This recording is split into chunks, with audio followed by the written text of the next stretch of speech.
Good morning and welcome to another day at Ewetopia. We went from winter to summer. Not much spring here at all. We got hot temperatures and today the blossoms came out on our cherry tree and the oozling mom's doing okay with her new egg. But there's a lot of noise here right now. This morning our power went, so we have our generator hooked up. And thank goodness we have a generator because, like I said, our temperatures are really hot today. And we've got over 1,000 sheep on the farm right now that need to have water. And all the water bowls are run by electricity, so we cannot survive without hydro. We've got to call into them to come fix it.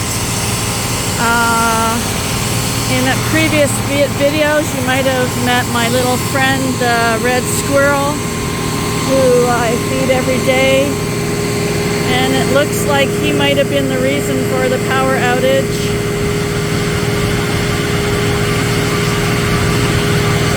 Unfortunately, he's right there, and it looks like he might have ran up our pole and hit the transformer and got electrocuted and blew the fuse. So, yeah, that's sad for him, sad for us. Makes you realize, though, how dependent you are on power. And how did farmers in the olden days deal with power outages, or, well, didn't even have power, doing it all by hand, the family farms?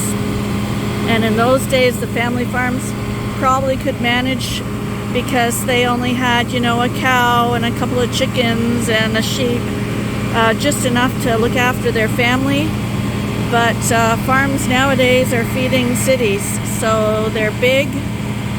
And it makes us extremely dependent on the power, fuel, hydro. We go through enormous amounts of it to keep an operation this size running. So it is kind of scary. And then with the weather changing, this is May, we've had basically no rain at all. Those fields Arnie was working on have already dried up and are crumbling. So we're already at the point where we're praying for rain, even though April was an extremely rainy month. But now the seeds are going in, the seeds need rain to grow.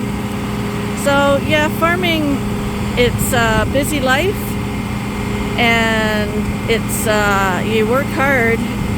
But the bottom line is you depend on Mother Nature, and yeah, you can't depend on it anymore. It fluctuates so much. And you guys saw the shearing we did in April. It was the coldest day of the month. Like we were just above freezing. Yesterday we sheared, and it was the hottest day of the month. Only a month later, we seem to have skipped spring. The leaves aren't even out on all of our trees yet.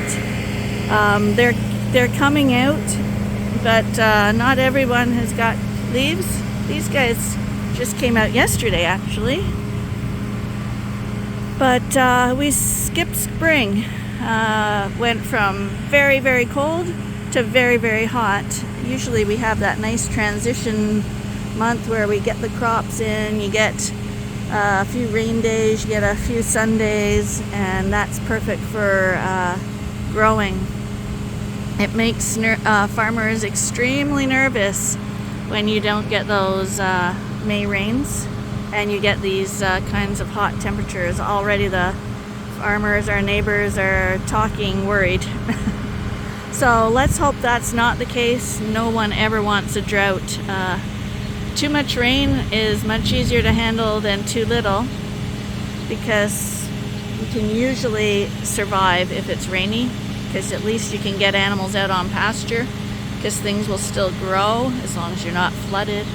But in a drought, pastures dry up, you can't get in hay, and you can't get in the crops to feed them for the winter, so it's disastrous.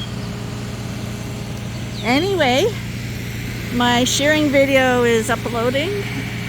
I hope you enjoyed it when it does come up. I thought it went pretty well yesterday. We got them all done and it was a good day. So now that we've seen the disasters that are happening, we're filling up the grinder mixer to feed creep feed because they're out of that. We couldn't do that yesterday. And Arnie's going to go out onto the fields today and cultivate some more fields. So we'll go see what's happening in the barns right now. Here we are with Gimli this morning. He's in his breeding group. Gimli is one of our best rams. He's from Earl. His fault is that he's got a few little wrinkles, but not too many. He's got good legs, good size on him. He's one of our better rams. He's so related in our flock, but we managed to find a bunch of girls he's not related to. So we hope to get some more of these good bloodlines in. And you're a sweetheart. And we took him to the shows when he was a youngster, and he won the Dorset classes, so he did really well. So because we were shearing yesterday, today is a big catch-up day, just making sure that we get caught up on all the things we might have missed. Right now we're feeding hay to the Dorset breeding group. We were a bit tired to feed them last night, so they just made do. And this morning they're getting all fresh stuff. We worked till about, I think it was 7:30 last night. So here's this barn today. This is the boys. They're still in here, but we are going to be moving them out of this barn shortly to bring in the next group of Suffolk ewes that will need to be shorn next month. There they are. They're looking very pretty. Hi, you guys look so pretty. So pretty today.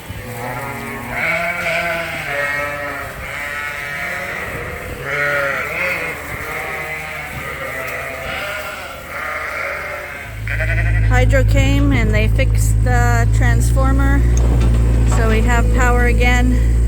They were very quick about it. One thing about if you have a farm, they understand how livestock are dependent on the hydro, so they get out here quickly even though we're in the middle of the country.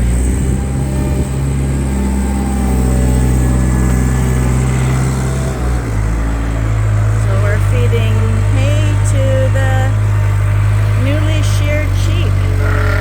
So I'll walk in here and we can see how they all look today. They always look so much thinner when the wool comes off because the wool adds, depending on their fleece length, it can add 2 to 5 inches on their apparent body size, so it can be very misleading. So if you're ever going to buy sheep, the best time to do it is when they're freshly shorn, because that's when they look the smallest and you get the most accurate reading of them. That's Fluffy. Fluffy got her fluff taken off. I'm looking on top now. Hi, Fluffy. And where's the guy that hit his head? I just saw him a second ago. Oh, his head's in the feeder. And there he is. He got sheared off. He's feeling a lot better now. He obviously got in a fight with someone because we thought it was a horn, and he doesn't have any horns. So he could have gotten in a battle with someone with stubs, because there's a few in here with stubs. Not too many. I think there's one, but he definitely cracked his head. But he looks, there he is. Possibility he could have been under the feet. But he looks much better today. He's not wobbly anymore, and that blood will eventually just dry up and fall off. Buddy, you were quite a mess, weren't you? It's a tough thing. We're going to leave him alone now. You were quite a mess. Now he does have the tiniest little scurs. Maybe he did knock them off. But that's what they look like now. They don't look nearly as cute anymore, the white ones. And today, even though it's really hot, I'm gonna let them out on pasture. These girls have to work on getting their condition back. Oh, he left a piece on her. There we go. She never felt a thing.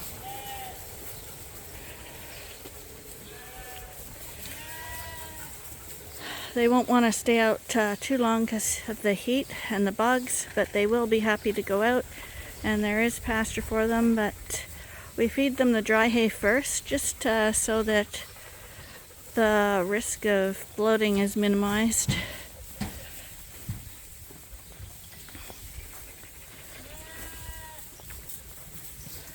Oh, my poor little Shetland. We think she's old age has finally caught up to her. We sheared her anyway. Hi, girls. Hi, you look very nice. I thought there was another one who had a bit of wool stuck on her still that I was going to pull off, but maybe I got them all now.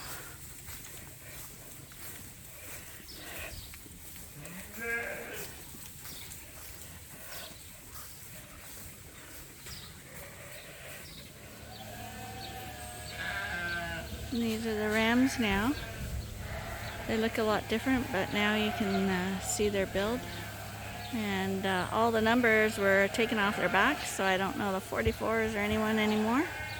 So I can look at them with an unbiased eye. And whoever this guy at the front is a nice ram.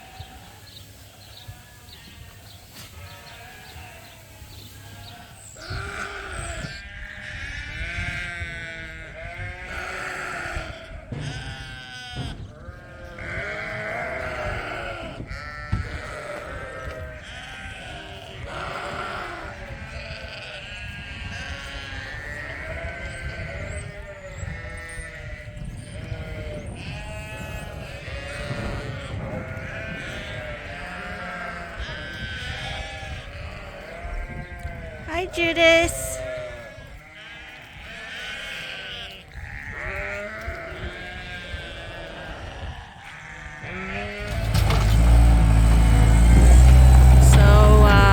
Yesterday we got 4 bags full of wool, and I think that was 140 some sheep. So he's just gonna put it under the lean-to until we take it away to the wool shop. I imagine we'll be going there shortly, because we still have the bags from April too, so we like to get a whole trailer load of wool when we go. As I walk to the ram barn, you can see our baby ravens in the nest. Not sure how many there are up there. It looks like there might be 3.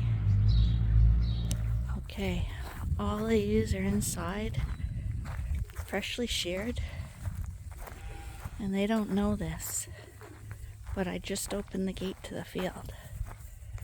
They've filled their bellies up on hay this morning, and it's a little warmer. Both of those things will help prevent them from bloating. Arnie's out in the field doing some final disking before we plant the beans. You can see how dusty it is already.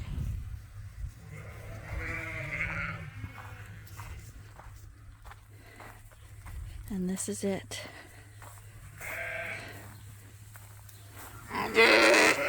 This is the moment. We've all been waiting for it.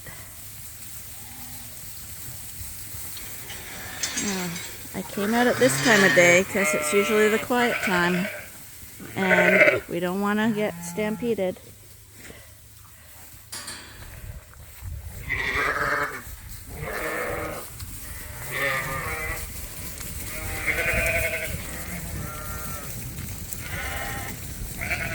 Now, this isn't the gate they are going out of. They usually come out this gate. But I figured I'd let them get out first, and then I gotta lock those gates up later so they don't knock them shut. Now we'll show them where we're going. Come on, you guys. Let's go. Come on, Max, Ben. They'll follow me out. I'm going to head this way, and they should start following me. Okay, I think they figured it. We got one who wants to survey the area. Make sure there's no coyotes around. Those border collies are out of her way.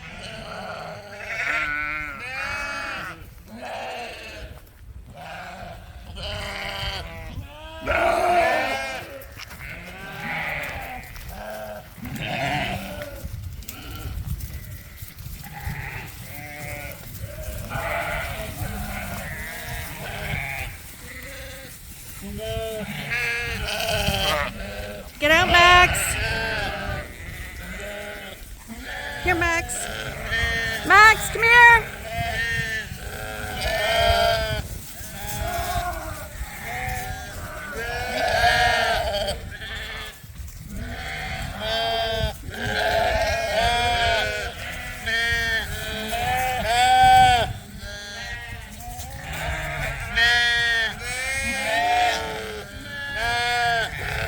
Okay, whole crew has figured this out, but there's still a whole crew back there. Okay, here comes the last crew. I think they've got it figured.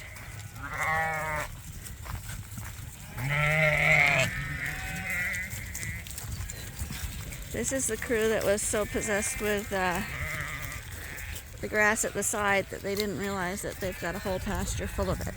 Come on, you guys, move it. Yeah, that's right. It's on the other side.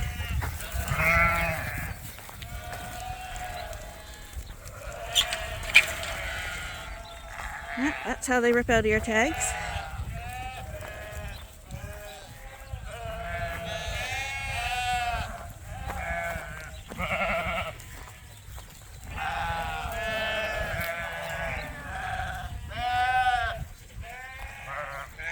And that's them.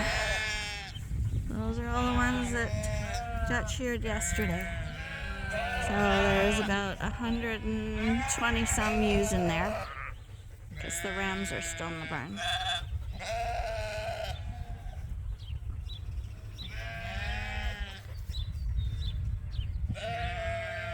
So they're excited now because it's their first time out. But it is very, very hot today, so I don't expect they'll stay out too long, which is good because we don't have to worry about bloating. And our sheep, there is a tree here and stuff where they can lay down for shade, but in general, our sheep, I would be shocked if they stayed under the tree. I think they usually come back into the barn for shelter, and then when they're ready, they'll come back out again, because we do leave the gate open when they're out at pasture, so they can come and go as they please. And that's what we find works best for us. And inside the barn, we have the boys watching the moms. Hi, guys. Yeah, the moms are free now. You guys will be free soon. You guys will be free soon. Yeah.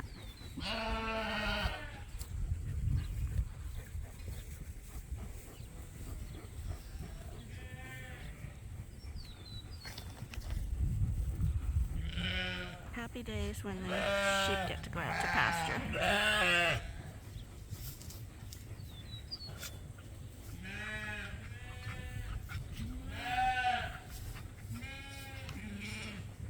These are all the adults, but this is the kind of thing that gets them all excited and happy and running around like a lamb.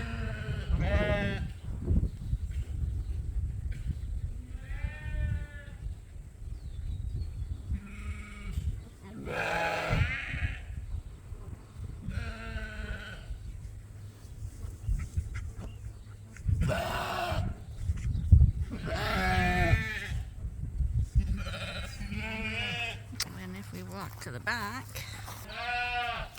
in one pasture over at the back, and to the front of our farm is where all the rams are. They're also out on pasture now. We open the gate for them every morning, and they come and go into the pasture as they please. And like I said, they won't lay down in the pasture. I never see them do that. When they've had their fill, they'll walk back to their lean-to at the front of the barn. They'll lay there, they'll chew their cud, and then they'll head out to pasture again. Hi, you guys. These are all the weaned ewe lambs. The Dorset's on one side and the Suffolk's on the other. They're looking out the back gate, wondering what all the excitement is out here. And then if you look inside, we got the lineup of sheep watching the mums out on the pasture. The dog just ran by, but they're basically all lining up to look out.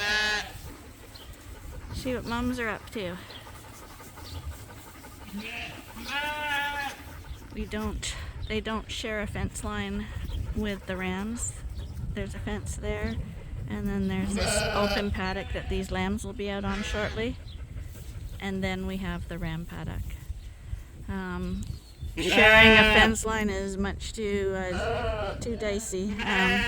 Inevitably, a ram will break through a fence, so we always leave at least a pasture of separation between the groups.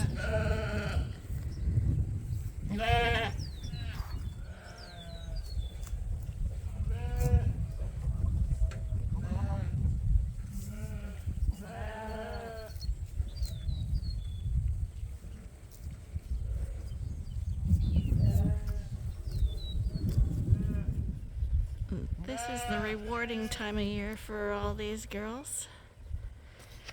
They've done their job. They've produced lambs. They've weaned them. They've been sheared off. They've made the cut, and they're here for another year.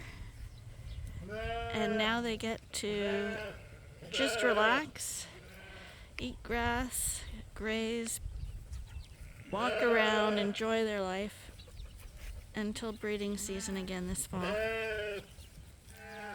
Considering these guys have just been weaned off, they don't look in terrible shape. They look pretty good for raising some really nice lambs. So we're happy about that, because sometimes after you shear them and they've been dried off and weaned off, they can be in some pretty poor shape, and it's a lot harder to tell their condition when they have their wool on. So now we get to have a good look at them and make sure that they get into great shape for lambing again in the fall.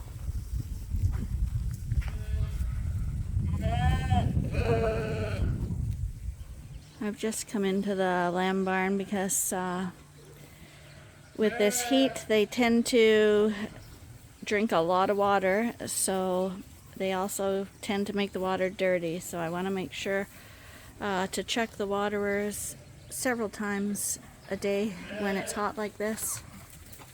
Oh, that's Angel's lamb. And we're going to check on the girls' pen too. That's what I like. Two buddies laying together. Girls. Let's see. The girls are all watching the moms out there. See how the curtains, you can see right out there. The curtains are right to the ground. But these sheep are hot. See that? They're panting. We've gone from cold to panting that quickly. Sorry, girls. And that's why I have to make sure that drinkers are clean. I just cleaned them a few hours ago.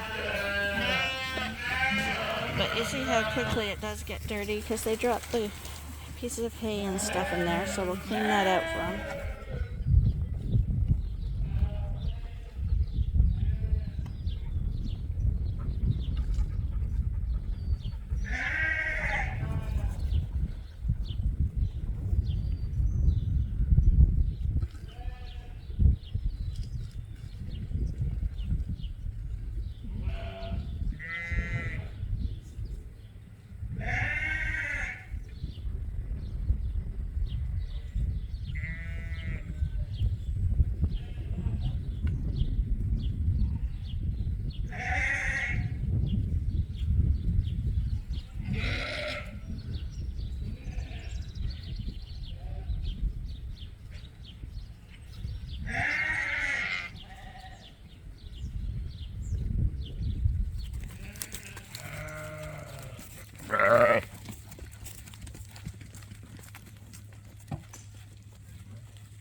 So this brush is a very, very popular thing on the farm, especially after they've been shorn. I think they're really itchy then. And it's a brush off those machines that they use in the city to sweep the streets. So we knew someone who was working for the city, so we managed to get some used brushes off of them.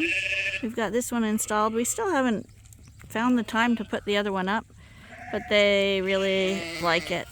And actually this girl, she's been on the farm quite a while, and this is the ewe that uses it more than any of the others. She just loves it. Like, look at the look on her face. She's a Texel cross.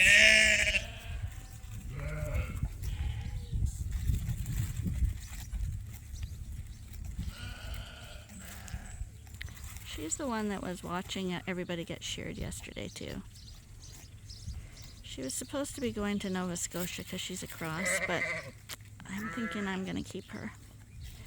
I get too attached to these animals, but this one's a unique one, special one. She's been here quite a while. And her udder, you can see she's been around quite a while. She's still drying up, but yeah, probably we'll just keep her.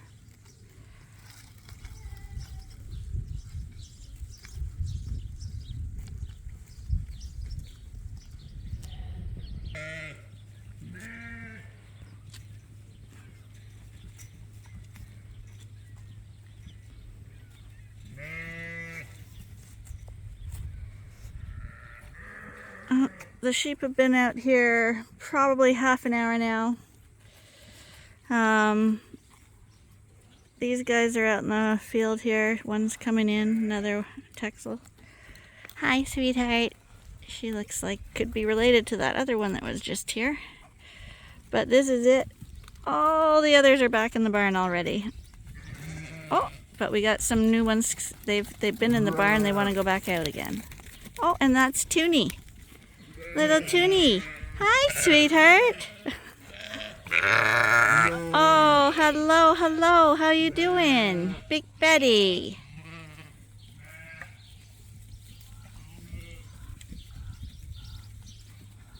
Hi, Big Betty. You're doing good.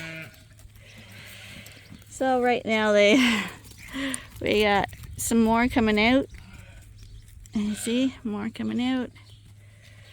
But if you look in the barn, I don't know if you can see that. Pretty well every one of them is back in the barn. So we're going to end the day with Kit Kat and Caboodle having their midday bottles. Scorching hot. So I'm going to go in and get cooled down. And hopefully you'll join us again tomorrow for the next episode at Ewetopia Farms. Bye for now.